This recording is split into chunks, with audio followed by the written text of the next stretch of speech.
ಕೊಟ್ರು, ನಾವು ಹೊಡೆದೆ, ಅವ್ರು ಕೊಟ್ರು, ನಾವು ಹೊಡೆದೆ. ಅವ್ರು ಕೊಟ್ಟದ್ದೇನು, ನೀನು ಹೊಡೆದದ್ದೇ. ಅವ್ರು ಕೊಟ್ಟ ಪೆಟ್ಟು ನಾವು ಹೊಡೆದ ಬಬ್ಬೆ. ಓಹೋ, ಇಟ್ಟು ಮಾಡಿದ್ರೆ ಬೇಸರ ಇಲ್ಲ. ಮತ್ತೆ ಆಮೇಲೆ ಏನ್ ಮಾಡಿದ್ರು ಗೊತ್ತಾ? ಏನ್ ಮಾಡ್ತಾ?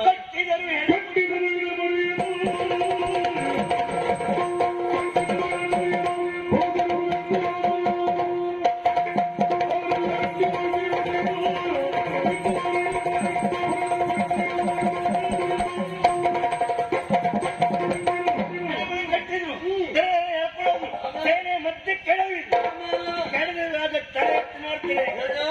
ಇಷ್ಟ ಅಲ್ಲ, ಇಷ್ಟ ಅಲ್ಲ, ಇಷ್ಟ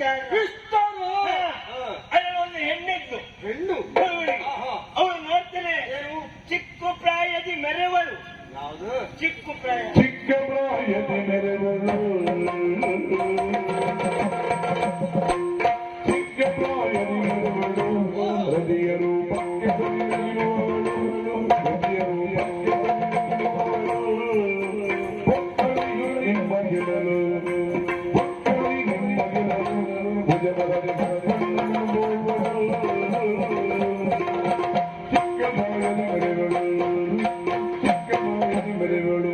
ನೋಡ್ತೇನೆ ಅವಳು ಚಿಕ್ಕ ಪ್ರಾಯ. ಚಿಕ್ಕ ಪ್ರಾಯ, ಚಿಕ್ಕ ಪ್ರಾಯದಿ ಮೆರೆವಳು. ಕರೀತಾ ಇದ್ದಾಳೆ ಸಣ್ಣವಳು ಎನ್ನುವ ಹಾಗೆ. ಪರಾಕ್ರಮದಲ್ಲಿ ಮುಕ್ಕಳನ್ನು ಮೀರಿಸುವಂತ ಪರಾಕ್ರಮ. ಓಹೋ, ರೂಪದಲ್ಲಿ ರತಿಯ ಹಾಗೆ. ಓಹೋ, ಎಷ್ಟು ಚಂದ ಇದ್ದಾರೆ. ಅವರು ಬಂದಿರುವುದು ತೆರೆ ದಿಗ್ವಿಜಯಕ್ಕಾಗಿ ಬಂದಿದ್ದಾರೆ. ಕಪ್ಪ ಕಾಣಿಕೆಯನ್ನು ಕೊಡಬೇಕಂತೆ, ಇಲ್ಲದಿದ್ರೆ ತುರಕ್ಕ ಬರಬೇಕು.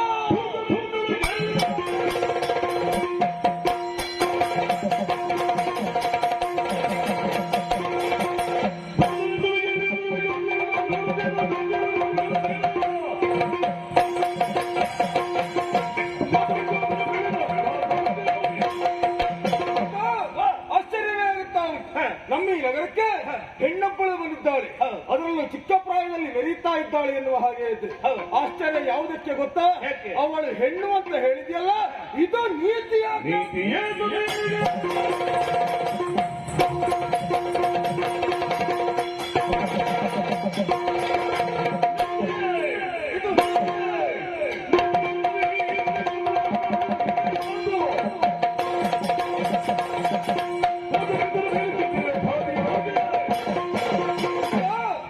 ನೀತಿಯ ಸತಿಯರಿಗೆ ಎನ್ನುವ ಹಾಗೆ ಕೇಳ್ತಾ ಇದ್ದೇನೆ.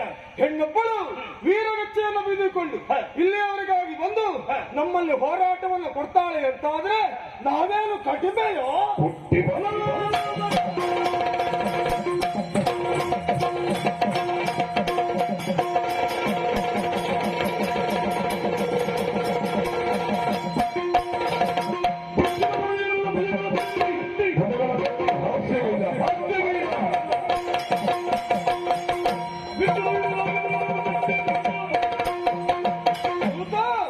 ಇಲ್ಲಿವರೆಗಾಗಿ ಬಂದು ಸುಮದಂಡಿಯಾಗಿ ಹೋರಾಡ್ತೇನೆ ಎನ್ನುವ ಹಾಗೆ ಆಡ್ತಾಳೆ ಅಂತಾದ್ರೆ ನಮ್ಮಂತಹ ವೀರಾದಿ ವೀರರು ಹುಟ್ಟಿ ಫಲವೇನು ಎನ್ನುವ ಹಾಗೆ ಕೇಳ್ತಾ ಇದ್ದೇವೆ. ಹುಟ್ಟಿ ಫಲ ಯಾವುದು? ಹುಟ್ಟಿ ಫಲವೇನು ಎನ್ನುವ ಹಾಗೆ. ಅಷ್ಟು ಮಾತ್ರವೇ ಅಲ್ಲ, ಅವಳಾಡ್ತಾ ಇರುವುದು ಹೋರಾಟ ಮಾಡಬೇಕು, ಕಪ್ಪ ಕಾಣಿಕೆ ಕೊಡಬೇಕೆನ್ನುವ ಹಾಗೆ ಆಡ್ತಾ ಇದ್ದಾಳೆ. ನಿಜ, ಬಿಡುವುದಿಲ್ಲ ಬಿಡುವುದಿಲ್ಲ, ಹೋಗಬೇಕು ಅಲ್ಲಿವರೆಗಾಗಿ. ಹೇಗೆ? ಅವಳ ಎದೆಯಲ್ಲಿ ನಡುಕ ಪ್ರಾರಂಭವಾಗಬೇಕು ಎನ್ನುವ ಹಾಗೆ ಅಂದ್ರೆ